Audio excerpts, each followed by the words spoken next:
Good morning, I'm Gretchen Ho. We're coming to you on this fourth day of November. It is a Tuesday, bringing you Morning Matters because your mornings matter. Let's get to the stories that matter today. Tropical cyclone wind signal number 4 is now in effect for many areas in the Visayas as Typhoon Tino crosses land. Classes and travel have also been canceled due to the typhoon's onslaught. DPWH Secretary Vince Dizon continues to roll out reforms to clean up the agency amid mounting allegations of anomalies. The newest reform targets overpriced materials as the DPWH found key items were marked up by double or more. And respondents linked to alleged Bulacan ghost flood control projects have been summoned by the Department of Justice. According to Acting Secretary Frederick Vida, subpoenas for the first 5 cases are out and a preliminary investigation is set on November 10. And welcome to our program, Morning Matters, where we talk about the issues you need to know for the rest of your day. Now, first on the agenda, Typhoon Tino has made landfall in Silago, southern Leyte at midnight Tuesday. Pag-asa earlier warned the storm would hit at or near peak intensity. The system is now crossing the Visayas in northern Palawan, bringing heavy rains and strong winds across parts of the Visayas and Mindanao. Signal number 4 is up in several areas. And Typhoon Tino is bringing life-threatening conditions over the Camotes Islands and is now moving closer to Cebu. For more details, we have Pag-asa weather specialist John Manalo. Magandang umaga sa iyo, John. Magandang umaga, Ms. Gretchen, at ganoon din sa ating mga taga-subaybay. Ano ang current location ni Tino ngayon? Si Tino po ay naglandfall na sa ikalawang pagkakataon. Kaninang 5:10 ng umaga sa Borbon, Cebu. At kanina lang 6:40 AM. Ito ay muling naglandfall. Ito po yung third landfall nitong si Tino sa Sagay City, Negros Occidental. At yung lakas ng hangin na taglay nitong si Bagyong Tino sa kasalukuyan ay nasa 150 kilometers per hour malapit sa mata ng bagyo at gustiness o biglaang paglakas ng hangin umaabot sa 205 kilometers per hour. Ito ay kumikilos yung buong system o yung buong bagyo na buong si Tino ay kumikilos pa west-northwest sa bilis na 25 kilometers per hour. Yung mga signal number 4 na areas, ano-ano po yun? Nakataas po sa signal number 4 yung mga lugar na ating babanggitin, yung western portion ng Leyte, northern portion ng Cebu, kasama yung Camotes Island, Bantayan Islands, at northernmost portion ng Negros Oriental. Kasama din yung northern portion ng Negros Occidental, Guimaras, Capiz, Iloilo, central and southern portion ng Antique, at southern portion ng Aklan. Ang signal number 3 naman ho ay nakataas sa anong mga lugar? Dito po sa southwestern portion ng Masbate, kasama yung northernmost portion ng Palawan, kasama din yung Calamian Islands and Cuyo Islands. Also, nakataas din sa signal number 3 yung natitirang bahagi ng Leyte, Biliran, northern portion ng Bohol, kasama yung central portion ng Cebu, northern portion ng Negros Oriental, central portion ng Negros Occidental, natitirang bahagi ng Aklan, natitirang bahagi ng Antique, kasama ang Caluya Islands. And then signal number 2 and 1? Signal number 2 po ay dito sa western portion ng Masbate, southern portion ng Oriental Mindoro, southern portion ng Occidental Mindoro, Romblon, northern portion ng Palawan, western and southern portion ng Samar, Cebu, central portion ng Negros Oriental, natitirang bahagi ng Negros Occidental, southern Leyte, at natitirang bahagi ng Bohol. Signal number 1 naman dito sa Sorsogon, natitirang bahagi ng Masbate kasama Anticao Island at Purias Island, Albay, natitirang bahagi ng Oriental Mindoro, northern and central portion ng Occidental Mindoro, southern portion ng Quezon, southern portion ng Marinduque, central portions ng Palawan kasama ang Cagayan Silio Island, northern Samar, eastern Samar, natitirang bahagi ng Samar, natitirang bahagi ng Negros Oriental at Siquijor. Kasama din sa signal number 1 itong Dinagat Islands, northern portion ng Surigao del Norte at Camiguin. John, dito naman sa Metro Manila, mayroon ba nakataas na wind signal? Wala pong wind signal na nakataas dito sa Metro Manila. Ang nagpapaulan po sa atin ay yung shear line. Ito po yung salubungan ng hangin na associated sa hanging amihan at yung hangin na nanggagaling dito sa Pacific Ocean, yung tinatawag natin na easterlies. At yung trough din nitong bagyo ay nagko-contribute din sa posibleng pagtakas nitong shear line. Kaya yung shear line po, yung nagdudulot ng mga pag-ulan simula kaninang umaga pa dito sa Metro Manila at sa mga karating na probinsya, lalo na po sa probinsya ng Quezon. Yung itong si Bagyong Tino, marami siyang dadaanan, di ba? Kasi pa-westward siya eh. Kumpara po dun sa ibang bagyo ng mga nakaraang buwan, ito po ba ay tatagal, hihina dahil marami siyang dadaanan? Ano ang aasahan ng ating mga kapatid sa kanyang pagtawid ng Pilipinas? Opo, dahil sa naglandfall na ito sa Negros Occidental, at ang susunod niya na babaybayin ay yung southern part ng Panay Island, and eventually ay dito sa northern part ng Palawan. And by bukas ay lalabas na ito ng ating Kalupaan, and eventually ay by Thursday lalabas na ito ng Philippine Area of Responsibility. Yung mga babaybayin nitong si Bagyong Tino ay asahan natin yung mga malalakas na hangin. Yung mga signal number 4 po ay gusto natin itong i-emphasize. Yun po yung mga may kaugnayan sa lakas ng hangin. Also, meron din naman po tayong weather advisory. May mga lugar po sa Visayas lalo na makakaranas ng mahigit sa 200 millimeters na mga pagulan. Ibig sabihin po ng amount na yon ay posible yung mga widespread o malawakang pagbaha. At kapag tayo po ay nakatira sa mga bulubunduking lugar, ay posible din yung landslide. Kaya mag-ingat po tayo at sumunod sa mga ipapayo ng ating LGU at local DRRM offices. Meron din bang banta ng storm surge o tsunami? Opo, salamat Ms. Gretchen sa pagbanggit niyan. Meron tayong nakataas na storm surge warning. At meron tayong updated yan na ibig sabihin malaking bahagi din ng Visayas ang posible na makaranas ng storm surge. Pero sa kasalukuyan, ay wala pa namang nakakarating sa atin na reported na incident na storm surge. Magkaganon pa man, ay pinag-iingat pa rin natin yung mga kababayan natin na nakatira sa coastal areas. At bukod sa ating storm surge warning, ay meron din tayong nakataas na gale warning. Ibig sabihin, ay huwag tayong papalaot dahil yung storm surge ay yung paghampas ng alon dito sa ating mga baybayin coastal area. Yung gale warning naman ay kapag pumalaot tayo, yung matataas na alon na posibleng makaapekto sa atin ay nananatili na nakataas. Okay. John, kung ito ay maihahalin tulad mo sa ibang bagyo, ano kayang bagyo yun? Ayan, opo. In terms of track o yung binabaybay niya ng mga lugar, maihahalin tulad po natin ito dito kay Bagyong Yolanda, na kung saan ay nagkaroon ng storm surge. Pero in terms of intensity, dihamak na mas mahina naman po itong si Tino kaysa dito kay Yolanda. Pero in terms, hindi po dapat, again, kahit na typhoon category lang po ito si Tino, hindi po natin dapat ito minamaliit o magiging complacent tayo. Dahil yung epekto nitong si Tino in terms of winds at ganoon din naman sa pagulan ay nananatiling nandyan. Kinabahan naman kami sa iyo, buti na lang nilinaw mo na hindi siya ganong kalakas kasi sa typhoon category pa lamang. Pero wala na itong tsansa na lumakas pa lalo. At pangalawa, hanggang kailan babaybayin ni Tino ang Pilipinas, ang Philippine Area of Responsibility? Sa ating analysis, Ms. Gretchen, hindi na natin nakikita na ito, si Bagyong Tino, ay lalakas pa into super typhoon. By the way, super typhoon itong si Yolanda, ngayon ay si Tino na lang. So, nakikita natin na by Wednesday ay nasa northern part na ito ng Palawan at doon na rin siya lalabas. And by Wednesday din, unti-unti na natin mararanasan yung kabawasan sa mga pagtayo ng hangin at ganoon din naman yung mga lakas ng pagulan. And by Thursday, ay lalabas na ito ng Philippine Area of Responsibility, and by Friday, ay nandito na ito sa eastern part ng Vietnam. Pero heads up po, dahil may nakikita tayo kaulapan dito sa labas ng Philippine Area of Responsibility at nakataas ito sa high category. Ibig sabihin, sa susunod na 24 oras ay nananatiling mataas yung tsansa na ito ay maging isang ganap na bagyo o tropical depression. At sa ating analysis, papasok ito ng Philippine Area of Responsibility sa weekend. So may susunod pa. Ito naman ay anong forecasted track? Sa ngayon po ay dahil hindi pa ito bagyo ay hindi pa tayo naglalabas ng forecast track dahil kailangan mag-organize muna itong LPA. Nananatili pa rin po kasi siyang LPA, pero pagpasok niya dito sa PAR or kapag naging bagyo na siya kahit sa labas ng PAR ay maglalabas na tayo ng Tropical Cyclone Advisory. Yun na po yung may track.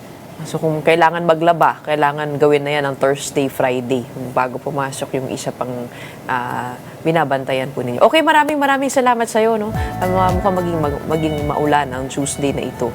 Thank you for warning us and helping us understand the latest on Typhoon Tino. We have Pag-asa weather specialist John Manalo giving us the latest from Pag-asa. Salamat po at ingat po. As Typhoon Tino continues to bring strong winds and heavy rainfall across parts of the country, several local government units have announced suspension of classes and work today, November 4. In Mimaropa, no classes have been declared in Occidental Mindoro, Oriental Mindoro, Romblon, Marinduque, and Palawan, including key towns like Coron, Puerto Princesa, and Taytay. In the Bicol region, suspensions are in effect in Albay, Camarines Sur, Catanduanes, Masbate, and Sorsogon. Across Western Visayas, classes are also suspended in several towns and cities in Aklan, Capiz, Antique, Negros Occidental, and Iloilo. In Central Visayas, Cebu City has declared no classes until Wednesday, November 5. And in Eastern Visayas, provinces such as Leyte, Samar, Northern Samar, Eastern Samar, Southern Leyte, and Biliran have all declared suspension of classes and work. Several airlines have also declared flight cancellations for passengers' safety. Affected flights are now flashed on your screens.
And coming right up, the Department of Justice has summoned respondents implicated in alleged ghost flood control projects in Bulacan. Let's talk more about this with DOJ spokesperson Attorney Polo Martinez when Morning Matters returns after a quick break. Keep it here.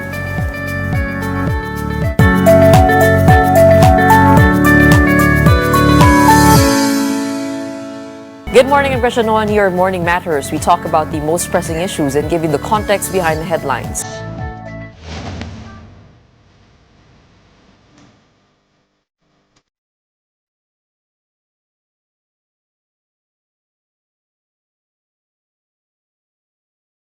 The Department of Justice has summoned respondents linked to alleged ghost flood control projects in Bulacan. Acting Justice Secretary Frederick Vida says subpoenas have been served in the first 5 cases, with the preliminary investigation set on November 10. Former DPWH officials are among those implicated in projects declared finished on paper but found incomplete or non-existent during inspections. The DOJ aims to decide within a month if charges will be filed following President Marcos's surprise visits that prompted a crackdown on flood control anomalies. And joining us now on the show, we have DOJ spokesperson Attorney Polo Martinez. Welcome to Morning Matters. Good morning, Gretchen. Good morning to the viewers. Okay, so you have subpoenaed several DPWH engineers, Henry Alcantara, Bryce Hernandez, RJ Domasig, and JP Mendoza. Sila lang ba yung part of that list?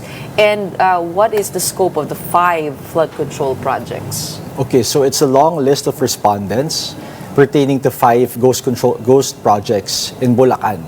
All in Bulacan. All in Bulacan, at least for these 5 cases, no, that were referred back to the DOJ by the Ombudsman.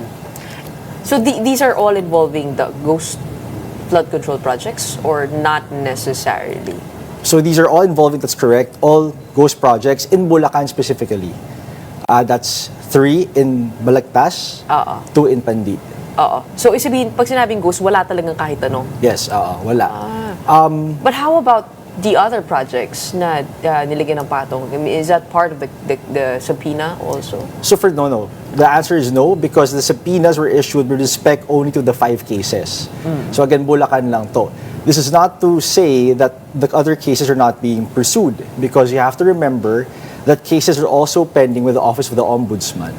So there's a separate from the investigation which is being conducted by the DOJ. Kasi both investigatory bodies, investigation bodies ang DOJ and Ombudsman with respect to crimes to be prosecuted. And what is under the jurisdiction of the Ombudsman here? Kung may hatian kayo. So generally, the Ombudsman, yung jurisdiction niya, are with respect to cases involving government officials with a salary grade of 27 or higher. Okay, so yun yung distinction between what falls under them to prosecute and what falls under us as the DOJ. Okay. I do remember that these ghost flood control projects, kumbaga, because the other projects that you have not included are linked to lawmakers. These ones were masterminded by the DPWH engineers? Do I get it right? No, it's premature to say that it was masterminded by the DPWH officials. What we're saying is that with respect to yung pag-prosecute namin ng crimes, insofar as the personalities, who are the personalities involved, ang kasama dyan would be salary grade 27 or below salary grade 27. Because yun naman yung jurisdiction namin to prosecute or to investigate and then prosecute. So yun yung difference between the Ombudsman jurisdiction and ours. Okay, the lower officials. Yes, that's right. Okay, is appearance required with these subpoenas? Yes, of course. You're being subpoenaed to appear before the prosecutors for purposes of preliminary investigation. What if they send a representative? Well, you would have to file your counter affidavit kasi yung kontra salaysay mo in any criminal investigation proceeding. And yung salaysay na yun, yung kontra salaysay or counter affidavit, has to necessarily be subscribed before the handling prosecutors. So that entails personal appearance. Haharap ka talaga to swear and to subscribe to your affidavit. Without which, then walang value. Because, of course, that's a way of authenticating that it was really you who executed the affidavit. Ikaw talaga yung who drafted it, who wrote, whose statements were made there, and that you were not coerced, and that you did not lie when you made that affidavit. So all that has to be done through subscription before the handling prosecutor personally. Why only these 4 engineers? So no, we're not saying na yun lang yung 4, just those 4 for now. And with respect only to these 5 cases. Okay. Okay, I think we have to disabuse the people's minds na ito na yun. Okay, this does not preclude further investigation to other projects. This is the start. The start, of course. Okay. Yes, that's exactly right. The start, perhaps a starting point for the rest.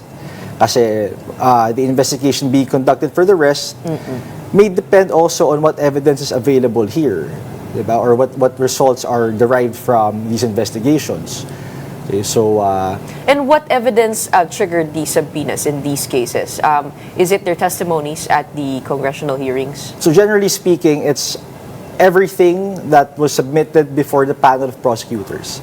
That's their testimonies, the contents of their testimonies with respect to, for example, how funds were being misappropriated or diverted, how funds were being misallocated within the whole scheme of the flood control issue. So we can't pinpoint what specific evidence because it's always a totality, an understanding and assessment of the totality and circumstances of what was presented and submitted. So we can't, given the jurisdiction of the DOJ here and the Office of the Ombudsman, we can't expect for the DOJ to subpoena our lawmakers because that falls under the Office of the Ombudsman. Is that correct? Do I get that right? So not exactly, kasi we still have subpoena powers to subpoena witnesses or would-be respondents kahit na ano yan, kahit na salary grade 27, insofar as they pertain to the investigation being conducted on our level. Okay, sabihin natin na their witnesses, their testimony may be material, they could still be subpoenaed pursuant to our investigation. Pero pagdating, when it comes time to prosecute them, diba, that will be under the ombudsman's jurisdiction. Because that's what the public is asking. No? Bakit DPWH lamang yung nandito sa subpoena list? Why isn't, for example, Zaldico, Congressman Zaldico, included in that list when his name has been mentioned several times? Okay, sige. So, to answer that question, in my previous press briefing before the DOJ, with the DOJ, I said na yung other local elective officials can still be investigated and prosecuted. Are they being investigated now? Are they respondents now? Were they subpoenaed now? Well, not yet. But the operative word is yet. That's not to say that they cannot be subpoenaed at a future time if the investigation or the findings by the prosecutor warrant such a subpoenaing, okay, such the action of serving subpoenas. With respect to Zaldico, we have to take note that Zaldico right now is missing. As far as we know, he is not in the Philippines. Ergo, he is not under the jurisdiction of the Philippine courts, the Philippine Prosecutorial Service. So it would be difficult for us to have him appear in front of us when even the state itself cannot acquire jurisdiction over him. Diba?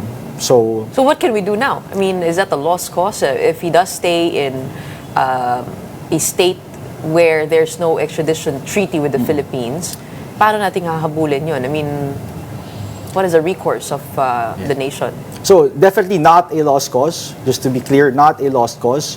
We have other channels by which we could request for his return, or we could even like compel his return. So for example, we have sought the assistance of Interpol first in locating him.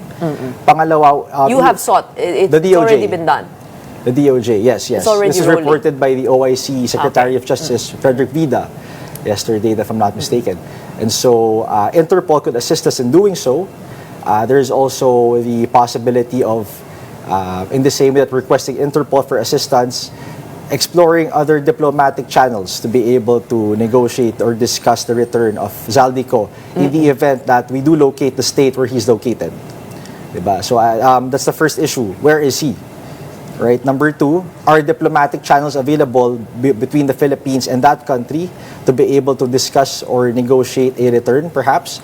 And I like how you mentioned extradition treaty, because coercing or compelling another country, at least with legal force, to return a fugitive from justice located within their country, you would have to necessarily enforce the provisions of an extradition treaty, assuming there is one standing between that country and the Philippines. No, If there is none, then diplomatic channels tayo. We'll see. That's a possible avenue. Yun yung no? That's why I say na kahit na walang extradition treaty, may possibility pa. But that will depend on the relationship between those two states. And again, all that precedes the question of where is he exactly, right? is there enough evidence to subpoena also the House Speaker, former House Speaker, Martin Romualdez? Well, that's not for us to decide right now. Again, all these cases are kept very confidential. That's done by the panel of prosecutors. So, can they do so? Of course they can. Of course they can. Is there sufficient evidence to do so now? That's not. That's for them to determine and to decide whether the subpoenas should be. And who is the determinant of that? So the handling prosecutors. Within the DOJ? Within the DOJ, yes. So, ang lahat kasi ng prosecutors sa mga taga-usig, they fall under the DOJ. Ang gagawin nila, I mean, how is the assessment process gonna be? They're gonna assess the weight of evidence before they finally issue a subpoena? Is that the process here? Thank you for asking. The subpoenas are issued to see if the evidence is sufficient to stand trial. So the subpoena issuing, just to make it clear, subpoena issuing is done in the process of investigation. Yan yung means mo by which you will gather the evidence, get the testimonies of these people. So pag nabanggit yung pangalan, pwede na. I mean, to somehow subpoena them, to be able to answer to the allegations. Pag hindi lang pag nabanggit, if their participation dun sa mga sinabit na complaint or affidavits in the filing of which, if their participation ditong elected officials, they're found to be material by the handling prosecutors. Ganito kasi yan eh. Pag file mo ng complaint with the DOJ or with any prosecution service, they'll make an initial evaluation of the evidence. Is it enough to proceed to preliminary investigation? That's the first step. Okay, so you could say that the criminal process, at least with respect to the DOJ, is two-tiered. First, evaluation. The second is preliminary investigation. So, dalawa pa yan. It is after evaluation that the prosecutors issue the subpoena for purposes of preliminary investigation, what we call PI. Okay. Tapos during PI, dun mo aalamin kung may sufficient evidence to stand trial before the courts. So, two-tiered siya within the prosecution service, and then it exits us upon finding na may proof enough to stand trial with the courts. How do you interpret the not interpretation, more of how is the DOJ dealing with the testimony of Orly Gutesa with the false notarial signature? Is that rendered null and void already? Okay, so the court in the Manila court that decided this case said that the affidavit by Orly Gutesa had a defective notarization. Now that's very factual. That was what was stated in the decision. That's what made the court decide that it was a falsified affidavit, no? As per the court's words. As to what the DOJ will do now, well, we understand that the court has referred back to us for investigation. Okay, because that's the DOJ's job to investigate. But the referral is not a directive. We have to note that the powers and competence of the court are very independent, at least right at this stage of investigation, to that of the prosecution. Because the courts do not investigate, at least with respect You can challenge that decision by the Manila Regional Trial Court. No, it's not for us to challenge. Okay, we will not be in any capacity to challenge it. Okay, if anyone wants to challenge that decision, it will be the accused in that case, Orly Gutesa. Siya ang may cause of action because he is the party affected, he is the aggrieved party. The DOJ's mandate is to solely investigate cases, right? And investigation, if I can just clarify, Gretchen, investigation is initiated by the filing of a complaint, which does not come from us, but from law enforcement, from private parties. So unless a complaint is filed by law enforcement saying na ito yung evidence from NBI, namin, PNP, that's correct. or a private citizen. Right. So dun mga galing yan, they file it with us. We see, again, and it goes through the whole process I just discussed. Okay, so yung testimony ni Orly Gutesa, do you think that will be enough? I mean, even if that affidavit was declared falsified, and how do you deal with it? I mean, is that still considered as part of the evaluation? So with respect to any evaluation now, it's not. Categorically, it's not, only because it's never been used in any of the complaints filed before the DOJ. Yeah. Does not preclude any the use of that affidavit? Hindi. Okay?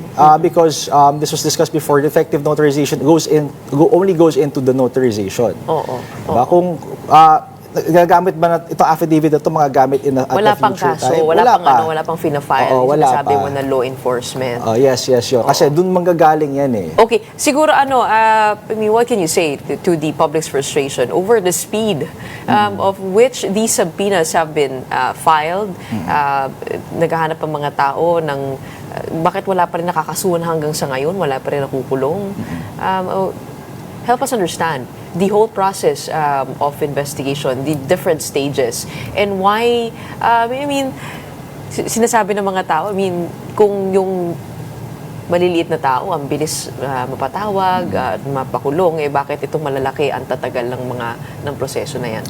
Siguro, sagot yan, Gretchen, is hindi natin pwede ikumpara yung mga maliliit may maliliit na kaso who had done criminal acts as to the criminals here, compared to criminals here. Yes. Mabilis yung mga maliliit na tao for many reasons, but primarily because their cases or the criminal actions that they did are very straightforward. Simple lang yung kaso. Diba? Siguro, ang involved lang dyan, isa, dalawa na parties, one aggrieved party. As opposed to this case here, that's very complex. right? And as I discussed earlier, the criminal justice system, at least with respect to the prosecution, no, bago tayo mabot ng court, two-tiered na yan. May evaluation, may preliminary investigation. Lahat yan may timeline under the law. Because the law understands that we have to work within a certain period of time kasi marami talagang evidence to assess. So this is what the time that you're allowed to work with it,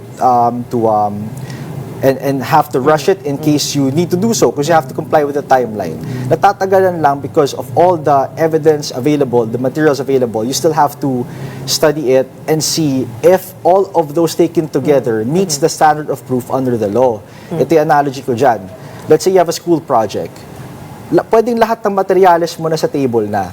But unless you can curate it in an articulate manner, so much so that you can present it to your professor, na ito po yung project ko, this is my analysis, my recommendation.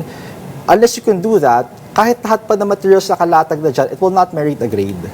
So that's why it takes some time. So kailangan mo na intindihin Yes, gaano yes, kalalim itong problemang ito na hinaharap natin and what charges should be filed. But when it comes to the information involved, is the DOJ confident that it has enough?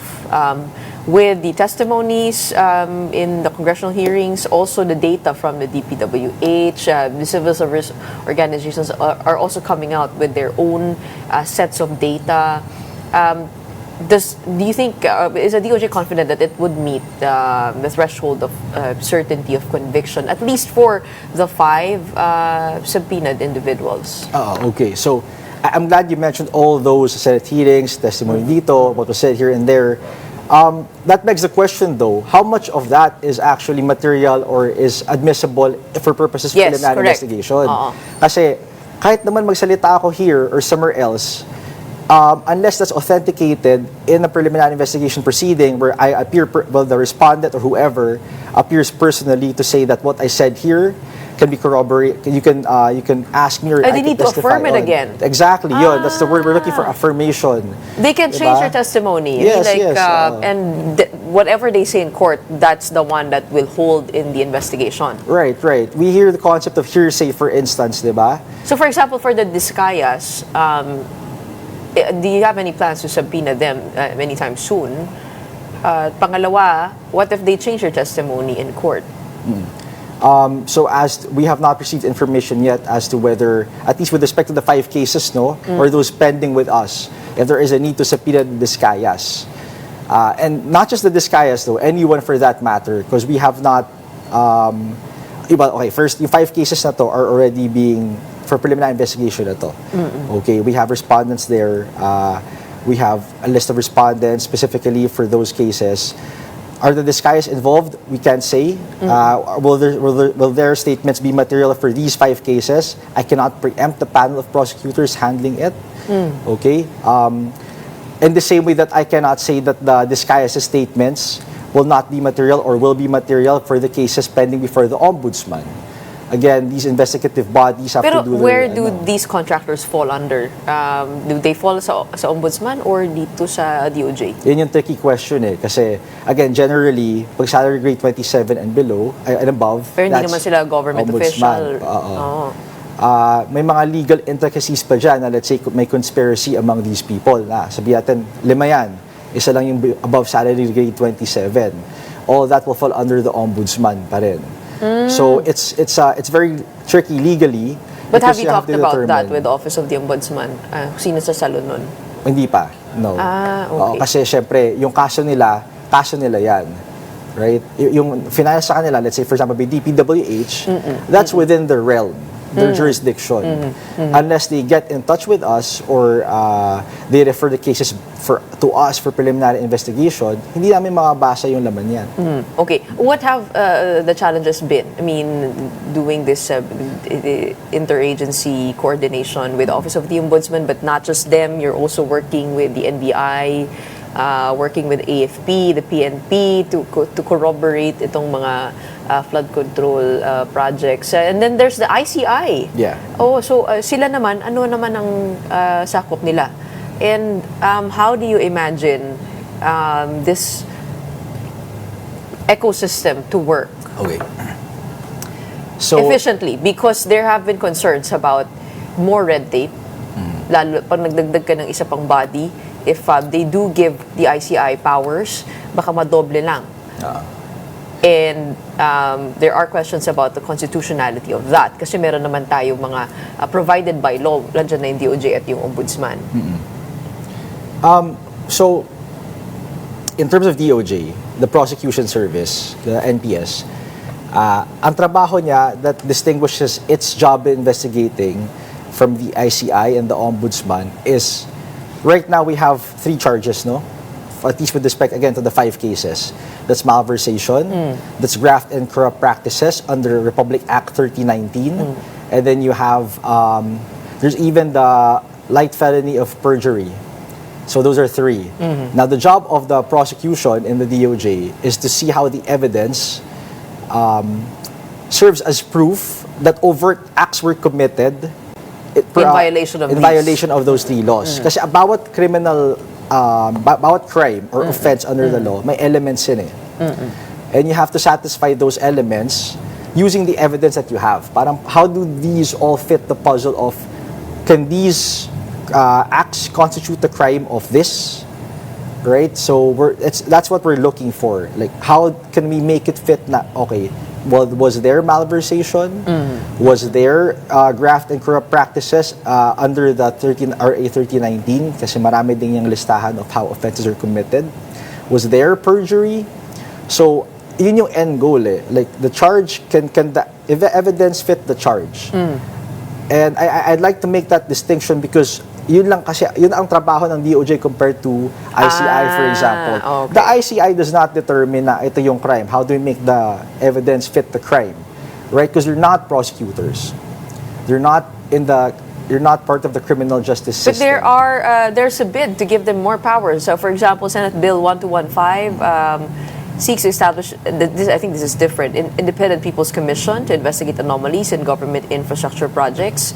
There's House Bill 4453 seeking to grant the ICI authority to cite persons in contempt. There's House Bill 5699 seeking to give it powers to issue hold departure orders, recover and sequester properties, file administrative, criminal, or civil cases against these individuals. What do you think? I mean, what is your view here? What kind of powers should the ICI have in order for it to work complementarily with the DOJ and the Office of the Ombudsman? So the ICI, all those powers are pursuant to its main mandate of fact-finding. Fact-finding what happened in the whole flood control. Data gathering, tama. That's a nice way to put it. Data gathering, and then I like how you mentioned yung last role, yung filing of criminal and civil. O, di ba, role nyo yun? Hindi, ang role namin is tanggapin yung final. Diba? Okay. So, iba yun eh. So, they fact find, and then it says there, I like how you read it, they file criminally, civilly. At least with respect to criminally, pwedeng i-file sa DOJ yun or sa ombudsman, depending on so in jurisdiction. the whole equation, they act like law enforcers. Kasi yung sabi mo pwede mag-file yung law enforcement or private citizen or the ICI. Ganon lalabas. In terms of investigation, that's correct. Siyempre, law enforcement, they enforce the law. ICI has no power Or to does the enforce. PNP file with no, it goes straight to the DOJ. Yes. But the PNP can coordinate with them for purposes of filing. So all of these powers, if given to them, will not conflict. They will not, no. In fact, mas mapabilis. It will expedite, not expedite. It will help us investigate more thoroughly and further into the issue. And even with the Office of the Ombudsman. Yes. Okay, all right. So, yun yung complex web Yes. to sa flood control. Well, in determining lang how do they all fit, tanong mo muna, first question, what is the mandate of each? What is the role of each? Because even though lahat yan are DOJ, Ombudsman, ICI, they're all doing their investigating, right? But then yung investigation na yun is pursuant to an objective, which is their mandate under the law. So you go into the mandate first. Okay. How is the DOJ expecting to tackle the scale of this problem? Not just with Bulacan, but also across all flood control projects. We're taking it step by step. So we start with the 5 that were referred back to us by the Ombudsman. If we do it step by step, wouldn't that take, more than a decade to pursue all of these? No. Right. That's why all three kasi are doing their part to investigate. There are cases filed with the Ombudsman being investigated by the Office of the Ombudsman currently. Yeah, what other provinces are you looking at apart from Bulacan? No, so I can only speak on behalf of DOJ, no? That's just the 5 cases, 5 projects in Bulacan. Wala pa sa ngayon. Sa Hindi. Mindoro, sa iba pa muna Wala na. pa kasi. Itong 5 lang hawak namin now eh. For now. For now, okay. that's right. Do you have information on the whereabouts of Orly Gutesa and We where do he not. is currently? No. So locating kasi witnesses, locating these people, fugitives or people running away from the law is a law enforcement mandate. So right now we don't know. Have there been efforts to do so, to locate them? Yes, but that is something that the PNP or the law enforcement can speak better on in that regard.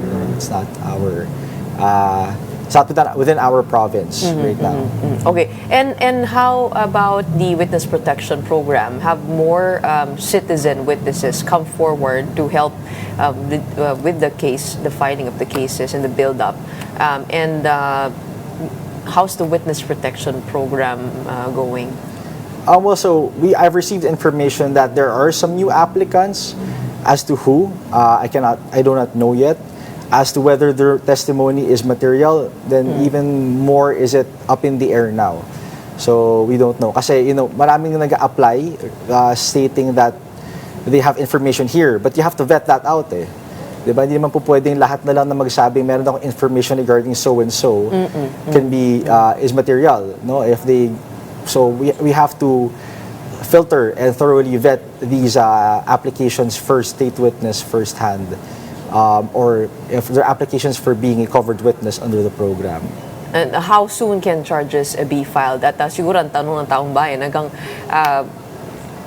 how fast can someone be put behind bars? How fast is dependent upon many factors and not just within the institution of the DOJ.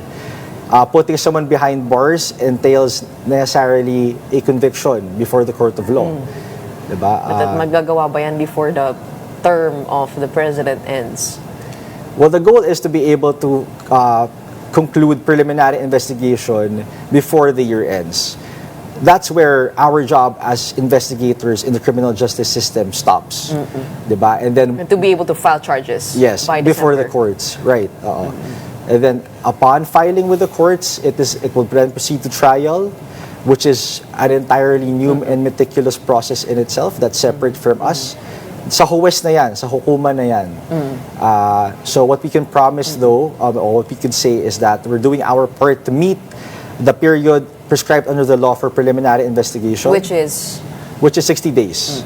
Okay, which is 60 days in fact generally, no? But then as per OIC Secretary of Justice Vida, November 10 is the date where we intend to initiate preliminary investigation. Does the DOJ need more resources to be able to pursue all of these flood control cases? Right now, we're working with the best that we have at our disposal. As to whether we need more, it's not, information hasn't been clear on that, but we're able to work with what we have now. Okay. We expect results as soon as possible because as they say, justice delayed is justice denied. Sana hindi makalimutan ng Pilipino ito. Okay, maraming salamat for answering our questions and helping us understand the matrix of our justice system. Medyo mas malinaw na. We have DOJ spokesperson Attorney Pono Martinez. Thank you. Up next, the House plans to pass legislation to strengthen the Independent Commission for Infrastructure. All that and more when Morning Matters returns after a quick break. Keep it here. Welcome back. You're still watching Morning Matters here in One News. At this point, let's check on the situation in Surigao City. We have News 5's correspondent, Bril Montalvo, joining us for an update. Bril, how is the weather? Malakas pa rin bang ulan dyan? Yes, Gretchen, magandang umaga. Alam mo, Gretchen, napakainit na ng lagay ng panahon dito sa Surigao City. Surigao del Norte. Taliwas ito sa nangyari kahapon hanggang umabot kanina ng madaling araw, Gretchen, na napakalakas ng ulan at napakalakas ng hangin nga dito sa Surigao City dahil ni Bagyong Tino. So, hinay-hinay na nagbalik normal ang mga tindahan dito, ang mga negosyo dito sa Surigao City, pero suspendido pa rin ang lahat ng antas ng klase at ang mga trabaho sa gobyerno dito sa lungsod, Gretchen. So nandito nga tayo sa Port of Surigao City at ating sinubaybayan kung ano na ang sitwasyon dito at hanggang sa ngayon ay wala pa ring biyahe dito sa mga pantalan sa Surigao City, Gretchen. At may mga pila nga dito sa mga pasahero na gusto nang umuwi sa kanilang mga bahay, particular doon sa Dinagat Island, sa Surigao Island, and also may mga biyahe din dito sa Cebu City, Visayas, and also sa Leyte. Pero wala pang abiso ang Philippine Coast Guard at ang pamunuan ng Surigao City Port kung kailan ba exactly babalik sa normal ang mga biyahe dito. So far, so good na ang panahon dito ngayon sa Surigao City, Gretchen. Bril, gaano kataas yung mga baha dyan, no? Gaano kataas inabot? Gretchen, kung baha ang pag-uusapan dito sa Surigao City, wala namang baha dito sa Surigao City kahapon sa magdamagang ulan. Pero sa kalapit na probinsya dito sa Surigao del Norte, itong ang Agusan del Norte, ay doon, Gretchen, grabe yung baha doon kasi nagmistulan ng ilog ang National Highway, particular doon sa bayan ng Tubay at Agusan del Norte kasi tumaas yung tubig baha at umabot na nga sa National Highway at may iba na mga sasakyan, mga papasaherong bus na tumirik at na stranded doon sa Tubay, Agusan del Norte. At may mga bahay din doon na lubog na sa tubig baha kahapon dahil sa epekto nito ng Bagyong Tino. Pero ngayon, medyo humupa na ang tubig baha doon sa Agusan del Norte, Gretchen. Oo, pero may nakita tayong mga imahe dito na nabagsakan ng puno yung mga daan dyan sa Surigao. Tama ba? Yes, tama ka nga dyan, Gretchen. No, ayun nga sa LGU dito sa Surigao City, wala namang masyadong damages ang pananalasa ni Bagyong Tino kahapon dito sa lungsod. Puwera na lang itong dalawang sasakyan na nakapark dito nga sa Capitol Ground dito sa Surigao City dahil may isang napakalaking puno na nasa century na daw ang tanda nito na biglang bumuwala dahil sa malakas na hangin kahapon sa kasagsagan ni Bagyong Tino at doon bumagsak sa dalawang sasakyan. So kung makita nyo, sira-sira na yung sasakyan, halos hindi na magamit dahil sa pinsala na nadaganan ng puno ng kahoy kahapon ng umaga, Gretchen. Marami bang roads ang hindi passable sa ngayon? Sa ngayon, Gretchen, dito is passable na lahat ng mga daan dito sa Surigao City. Bagamat kagabi, may mga puno na nagtumbahan sa National Highway dito sa lungsod dahil nga sa lakas ng hangin, pero nagsagawa na kaagad ng clearing operation. Ito nga lokal na pamahalaan dito at lahat ng kalye dito, mga national highways, mga major roads ay passable naman, Gretchen. Bril, sabi mo kanina okay na yung panahon dyan. Is it safe to say the worst is over for Bagyong Tino? Yes, tama ka nga dyan, Gretchen. So makikita din natin dito sa karagatan sa harap mismo nitong Surigao Port, kalmado na ang dagat dito at tirik na rin ang araw dito. So far so good na okay na ang weather dito. Malayong-malayo na ito kahapon na sobrang lakas at sobrang hagupit itong hangin at ulan kahapon, Gretchen. Kailan natin inaasahan na papayagan ng bumalik yung mga residente sa kanilang mga tahanan? Gretchen, doon nga tayo binisita natin kaninang umaga itong ilan sa mga evacuation center dito sa Surigao City at yung mga residente kanina pang alas 5 ng madaling araw ay hinay-hinay na silang nagsiuwian sa kanilang mga bahay, Gretchen. Kumpara kahapon na tanghali pa lang ay nagsi-evacuate na sila doon sa kanilang sa mga evacuation center sa kanilang barangay dahil nga na-trauma na sila noong kasagsagan ng bagyong Odette way back 2021 na grabe natira talaga, totally damage ang kanilang mga bahay, yung iba namatayan ng pamilya. So ngayon na-trauma na sila, kahapon pa lang mga madaling tanghali ay pumaroon na sila sa evacuation center. So ngayon meron pang mga ilan na lang na mga evacuees nandoon pa sa mga evacuation center at nabigyan naman sila ng paunang tulong kagaya ng food packs ng DSWD at ng lokal na pamahalaan dito sa Surigao City, Gretchen. Alam ko malakas yung naging hangin itong bagyong Tino. Kamusta naman yung mga power and communication lines dyan? At meron ba mga nabuwal na mga bubong ng bahay? Gretchen, alam mo kahapon na sa kasagsagan ng malakas na ulan at hangin, okay naman yung signal natin, nakakapag-live tayo kahapon at yung linya ng komunikasyon, okay din, yung mga signals ng mga telecommunications, okay din. Pero pagdating ng gabi, mga pasado alas 9, is biglang nag-brown out, nawala yung supply ng kuryente, maging ang supply ng tubig at ilang mga linya ng komunikasyon pahirap pa na pagsapit ng gabi kagabi, Gretchen. Itong ang dulot nitong napakalakas na hangin at napakalakas na ulan. At may nakita tayo, may mga ibang mga government establishment dito nga sa itong provincial capital na yung mga yero nila nagsiliparan, kaya kagabi nag-abiso yung yung LGU dito na delikadong maglakpat siya or magkukuha sana tayo ng mga footages kagabi, pero pinagbawalan tayo kasi nga may mga debris sa lakas ng hangin at ulan kagabi, Gretchen. Okay. Bilang panghuli, anong kinakailangan ng mga residente dyan? Sapat ba yung provision ng LGU? Gretchen, sabi nga ng mga evacuees dito, mga residente, ay kailangan nila ng mga additional na mga pagkain, mga food packs at ito ngang mga tubig kasi nga wala pang masyadong supply ng tubig dito sa ilang barangay, pero may mga ibang barangay naman na may supply na ng tubig, pero meron pa ding pangilan-ngilan na wala pa rin. So kailangan nila ng mga tubig, makain kasi yung iba walang trabaho, 3 araw na silang walang trabaho dahil sa bagyong Tino, so wala silang kita. So for the meantime, umaasa lang muna sila sa tulong ng lokal na pamahalaan. Pero nabigyan naman sila ng agarang tulong naman dito ng LGU, Gretchen. Okay.